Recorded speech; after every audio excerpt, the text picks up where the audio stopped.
জয় গৌর, জয় নিতাই। আজ 22শে মাঘ 1430, 6ই ফেব্রুয়ারি 2024 মঙ্গলবার, শর্তিলা একাদশী। এই শর্তিলা একাদশীর দিন আমি শ্রী চৈতন্য চরিতামৃত পাঠ করছি। আজ আমি পাঠ করছি শ্রী চৈতন্য চরিতামৃতের আদি লীলার প্রথম পরিচ্ছদের গুরবাদি বন্দন মঙ্গলাচরণের শ্লোক 57 থেকে 61। অডিওর শুরুতে আমি সকল ভক্তিমতী মা ও ভক্তবৃন্দের কাছে একটি আবেদন রাখতে চাই। আপনারা অমৃত গ্রন্থ চ্যানেলটিকে আশীর্বাদপূর্বক সাবস্ক্রাইব করে অনেক দূর পৌঁছে যেতে সহায়তা করুন, যাতে করে আমি এই চ্যানেলের মাধ্যম দিয়ে সব মানুষের কাছে আমি শ্রী চৈতন্য চৈতামৃত সহ তারপর গরুড় পুরাণ পাঠ করে শ্রবণ করাতে পারি। নদিয়ার পথে পথে হরিনাম নিয়ে মুখে, চলো মন গৌর দেশে যাব। আমি কৃষ্ণ নামে পাগল হব, আমি কৃষ্ণ নামে পাগল হব। নদিয়ার পথে পথে হরিনাম নিয়ে মুখে, চলো মন গৌর দেশে যাব। আমি কৃষ্ণ নামে পাগল হব, আমি কৃষ্ণ নামে পাগল হব। শ্লোক 57। চিন্তামণির জয়তি সোমগ্রীর গুরুর্মে, শিক্ষা গুরুশ্চ ভগবান শিকি পিঞ্জ মৌলি, যৎপাদকল্পতরু পল্লব শেকরেষু, লীলাস্বয়ম্বর রসং লভতে জয়শ্রী।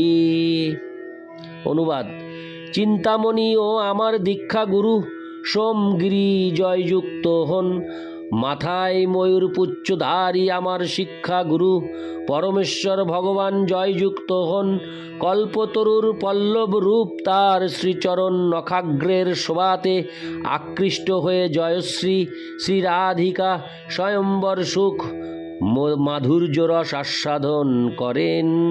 তাৎপর্য: এই শ্লোকটি মহান বৈষ্ণব আচার্য শ্রী বিল্বমঙ্গল ঠাকুর রচিত কৃষ্ণকর্ণামৃত নামক গ্রন্থ থেকে উদ্ধৃত। শ্রী বিল্বমঙ্গল ঠাকুর লীলা সুখ নামেও পরিচিত। তিনি শ্রীকৃষ্ণের নিত্য লীলায় প্রবেশ করার ঐকান্তিক বাসনা করেছিলেন। তিনি বৃন্দাবনের ব্রহ্মকুণ্ডের সন্নিকটে 700 বছর অবস্থান করেছিলেন। বৃন্দাবনের ব্রহ্মকুণ্ড নামক এই পুষ্করিণীটি এখনও বর্তমান আছে। শ্রীবল্লভ দিগ্বিজয় নামক গ্রন্থে বিল্বমঙ্গল ঠাকুরের জীবনচরিত পাওয়া যায়। 8ম শতাব্দে দ্রবিড় প্রদেশে তার জন্ম হয় এবং তিনি ছিলেন বিষ্ণু স্বামীর প্রধান শিষ্য। দ্বারকায় শঙ্করাচার্যের মঠ মন্দিরের তালিকায় দ্বারকাধীশ মন্দিরের প্রতিষ্ঠাতা রূপে বিল্বমঙ্গল ঠাকুরের নাম উল্লেখ করা হয়েছে। তিনি তার আরাধ্য শ্রী বিগ্রহের সেবার ভার হরি ব্রহ্মচারী নামক বল্লভ ভট্টের এক শিষ্যের উপর ন্যস্ত করে যান। বিল্বমঙ্গল ঠাকুর প্রকৃতপক্ষে শ্রীকৃষ্ণের অপ্রাকৃত লীলায় প্রবেশ করেছিলেন। কৃষ্ণকর্ণামৃত নামক গ্রন্থে তিনি তার অপ্রাকৃত অভিজ্ঞতা ও উপলব্ধি লিপিবদ্ধ করেছেন। সেই গ্রন্থের প্রারম্ভে তিনি তার বিভিন্ন গুরুবর্গের উদ্দেশ্যে প্রণতি নিবেদন করেছেন এবং এখানে বিশেষভাবে উল্লেখযোগ্য যে তিনি তাদের সকলের উদ্দেশ্যেই সমানভাবে শ্রদ্ধা প্রদর্শন করেছেন। তিনি চিন্তামণিকে তার প্রথম গুরুরূপে উল্লেখ করেছেন, যিনি ছিলেন তার শিক্ষা গুরু, কারণ তিনি তাকে প্রথম পারমার্থিক পথ প্রদর্শন করেন। চিন্তামণি ছিলেন একজন ব্যভিচারিণী, যার প্রতি বিল্বমঙ্গল ঠাকুর তার প্রথম জীবনে আসক্ত ছিলেন। তিনি প্রথম তাকে ভগবদ ভক্তির পথে অগ্রসর হতে প্রেরণা দেন, এবং যেহেতু তিনি তাকে জড় আসক্তি পরিত্যাগ করে কৃষ্ণপ্রেম লাভ করার মাধ্যমে জীবনের পূর্ণতা লাভের চেষ্টা করতে অনুপ্রাণিত করেন, তাই বিল্বমঙ্গল ঠাকুর প্রথমে তার উদ্দেশ্যে শ্রদ্ধা নিবেদন করেছেন। তারপর তিনি তার দীক্ষা গুরু সোমগিরিকে তার শ্রদ্ধা নিবেদন করেছেন এবং তারপর পরমেশ্বর ভগবান শ্রীকৃষ্ণের উদ্দেশ্যে সশ্রদ্ধ প্রণতি নিবেদন করেছেন। শ্রীকৃষ্ণকেও তিনি তার শিক্ষাগুরু বলে গ্রহণ করেছিলেন। তিনি এখানে বিশেষভাবে সেই পরমেশ্বর ভগবানের কথা উল্লেখ করেছেন, যার মাথায় ময়ূরপুচ্ছ শোভা পায়, কারণ বৃন্দাবনে গোপ বালক রূপী শ্রীকৃষ্ণ তার সঙ্গে কথা বলতেন এবং তাকে দুধ দিয়ে যেতেন। ভগবান শ্রীকৃষ্ণের মহিমা কীর্তন করতে গিয়ে তিনি উল্লেখ করেছেন যে জয়শ্রী শ্রীমতী রাধারানী তার শ্রীপাদপদ্মের আশ্রয় অবলম্বন করে অপ্রাকৃত মাধুর্য রস আস্বাদন করেন। কৃষ্ণ কর্ণামৃত গ্রন্থটি শ্রী শ্রী রাধা কৃষ্ণের অপ্রাকৃত লীলা বিলাসের উদ্দেশ্যে উৎসর্গীকৃত। সর্বোচ্চ স্তরের কৃষ্ণ ভক্তেরাই কেবল এই গ্রন্থটি পাঠ করতে পারেন এবং তার মর্ম উপলব্ধি করতে পারেন। ইতি শ্লোক 57। শ্লোক 58। জীবে সাক্ষাৎ নাহি তাতে গুরু চৈত্য রূপে। হরে কৃষ্ণ। শিক্ষা গুরু হয় কৃষ্ণ মহান্ত স্বরূপে। শ্লোকার্থ: যেহেতু সাক্ষাৎভাবে পরমাত্মার উপস্থিতি অনুভব করা যায় না, তাই তিনি নিত্যমুক্ত ভগবদ ভক্তরূপে আমাদের সামনে আবির্ভূত হন। এই গুরুদেব হচ্ছেন শ্রীকৃষ্ণেরই অভিন্ন বিগ্রহ। তাৎপর্য: বদ্ধ জীবের পক্ষে পরমেশ্বর ভগবান শ্রীকৃষ্ণের সাক্ষাৎ দর্শন লাভ করা সম্ভব নয়, কিন্তু কেউ যদি নিষ্ঠাবান ভক্তে পরিণত হয়ে সচেতনতার সঙ্গে ভগবত সেবা সম্পাদন করে, তাহলে ভগবান তার প্রতি তার কৃপা প্রদর্শন করে একজন শিক্ষা গুরুকে প্রেরণ করেন এবং তার হৃদয়ের সুপ্ত ভগবত ভক্তিকে জাগরিত করেন।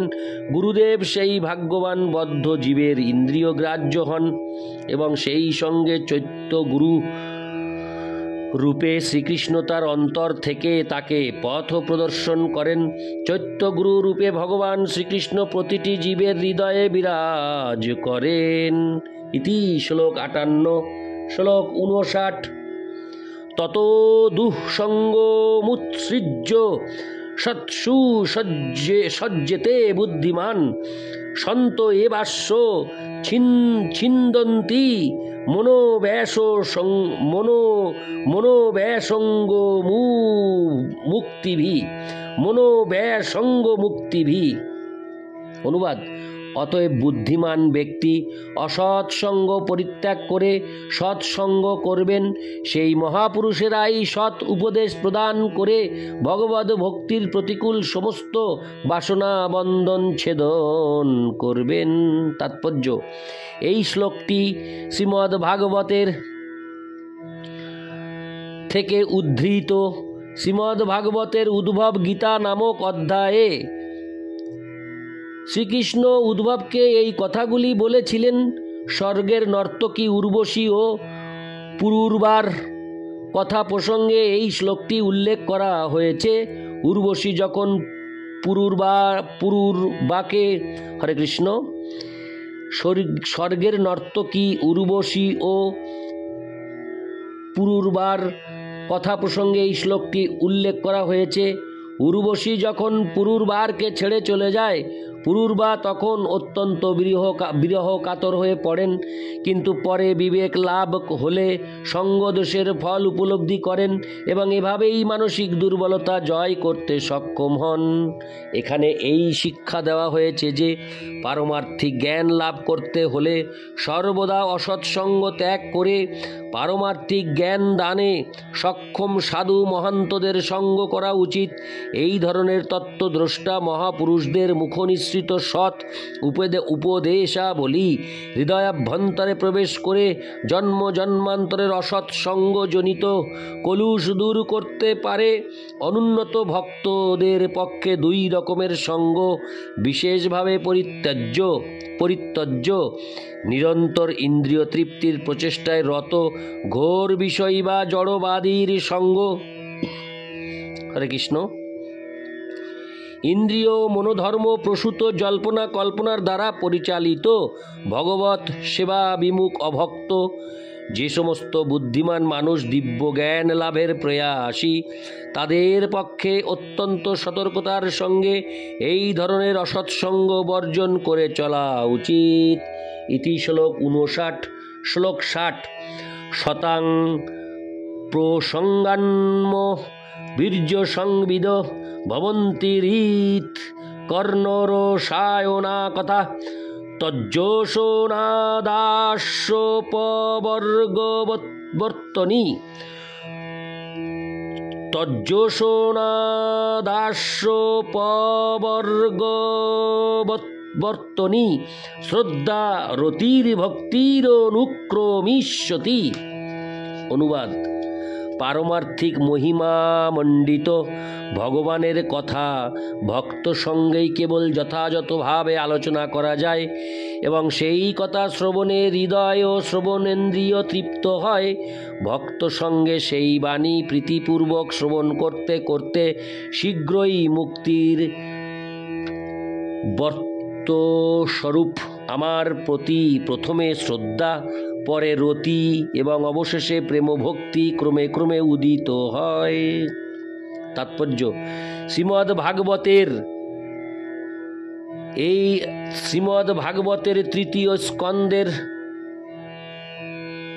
হরে কৃষ্ণ। শ্রীমদ্ ভাগবতে এই শ্লোকটিতে ভগবান কপিলদেব ভগবদ ভক্তি সম্বন্ধে তার মাতা দেবহূতির প্রশ্নের উত্তর দিচ্ছেন। ভগবদ ভক্তির মার্গে যতই অগ্রসর হওয়া যায় সেই পন্থা ততই স্বচ্ছ ও উৎসাহোদ্দীপক হয়। গুরুদেবের নির্দেশ অনুসারে এই পারমার্থিক অনুপ্রেরণা লাভ না হওয়া পর্যন্ত এই পথে অগ্রসর হওয়া যায় না। তাই সদ্গুরুর নির্দেশ পালনের প্রতি নিষ্ঠার প্রগাঢ়তা অনুসারে ভক্তের ভগবদ ভক্তির স্তর নিরূপণ করা যায়। সর্বপ্রথমে সদ্গুরুর কাছ থেকে ভগবদ ভক্তির বিজ্ঞান শ্রবণ করার মাধ্যমে শ্রদ্ধার উদয় হয়। তারপর যতই সে ভগবদ ভক্তদের সঙ্গ করে এবং গুরুদেবের নির্দেশ অনুসারে ভগবানের সেবায় নিযুক্ত হয়, ততই তার অনর্থ ও অন্যান্য প্রতিবন্ধকগুলি দূর হয়ে যায়। ভগবানের বাণী শ্রবণ করার ফলে তার চিত্তে ভগবানের অপ্রাকৃত সেবার প্রতি গভীর অনুরাগ জন্মায়। সে যদি নিষ্ঠা সহকারে সেই পথে অগ্রসর হতে থাকে তাহলে অবশ্যই সে পরমেশ্বর ভগবানের প্রতি স্বতঃস্ফূর্ত প্রেম লাভ করবে। ইতি শ্লোক 60। শ্লোক 61।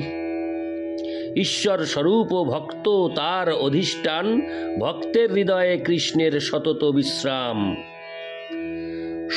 শ্লোকার্থ: